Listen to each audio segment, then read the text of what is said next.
Good morning, children. Welcome to your class. Our today's poem is The Shed, written by Frank Flynn. About the poet, Francis Stanislaus Flynn, A.C. Freco, was a Northern Territory based Australian doctor, author, and missionary priest. He is notable for his contributions for religion, medicine, and Aboriginal welfare. He was born on 6 December 1906 in Sydney, Australia. Died on 29 July 2000. Books written by him: Northern Gateway 1963, The Living Heart 1964. Okay, children, now you will observe a picture related to the shed. I want you to take a pen and page to write down whatever you observe related to this picture. You can pause this picture for some time. After pausing, you can write down whatever comes in your mind. I want you should use one word. My first question related to it: how will you describe the shed? I want you to use adjectives for describing this shed. According to me, the words which I have written to related to it is scary, causing fear, spooky, ghostly in a way that causes fear, isolated, far away from the other places, even from people also. Then spacious, having ample space where you can keep lot of things. Empty, not occupied, nobody is using that space. Then stuffed, filled with material to restore the original shape of appearance. Next question is, what things are you likely to find in a shed? You can find different creatures also, things also which are not in use. Even broken things also are kept, like tools you can find out. In villages, you can find people keep grain, and animal sheds are also made. In cities, we are having vehicles to keep. It can be two-wheeler, four-wheelers also. Then furnitures, broken things we keep. Insects, cockroaches, spider webs, spiders, different insects you can find. About the poem, there is a shed in the poet's garden.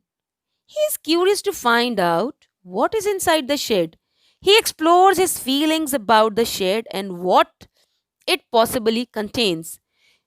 Will he be able to go to the shed without being scared? Okay, children. Now I'll read the poem for you.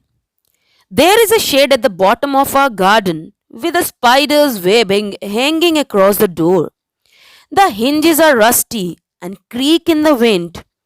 When I am in bed, I lie and I listen. I'll open that door one day. There is a dusty old window around at the side with three cracked panes of glass. I often think there is someone staring at me. Each time I pass, I'll peep through that window one day. I know. My brother says there is a ghost in the shed who hides under the rotten floorboards. And if I ever dare to set foot inside, he will jump out and chop off my head. But I'll take a peek one day. I know that isn't really a ghost.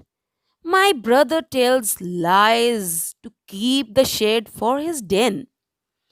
There isn't anyone staring or making strange noises, and the spider has been gone from his web since I don't know when. I'll go into that shed one day soon, but not just yet. Okay, children? In stanza 1. Now, according to stanza, I'll be discussing with you.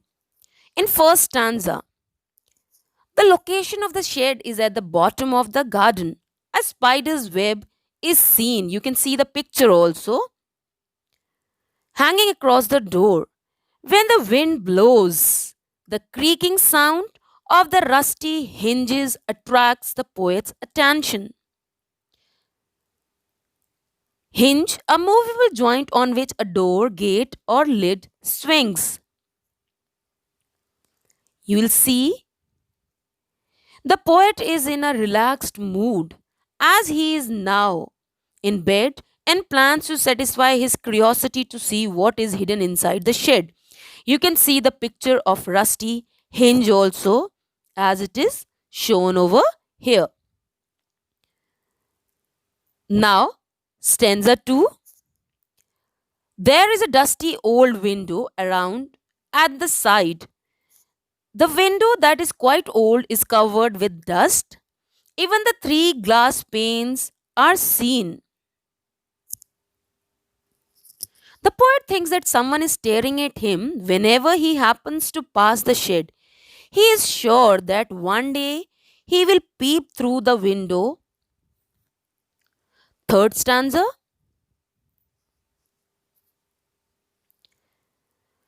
The poet's brother tells him that there is a ghost in the shed who lives under the rotten floorboards. If the poet accidentally steps over them, the ghost will jump out and cut off his head. The poet is partially frightened, but he does not completely believe his brother and has a plan to look through the broken window one day. You can see the floorboards also as shown in the picture. Over here, rotten means decaying or decomposing.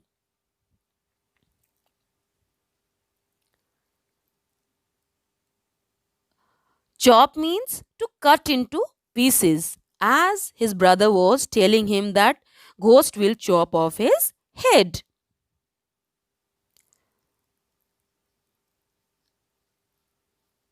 Now stanza 4. The poet is aware of the clever designs of his brother, who tells him not to enter the store because there is a ghost who lives there. He tells lies so that he could have the shed for himself. The poet knows well that there is no one in the shed who is staring at the poet or is making strange noises. He has also observed that even the spider has left its web, but he is not sure of the time of its relinquishing it. He does not plan to enter the shed in the present but will certainly do that in future. Over here strange means weird.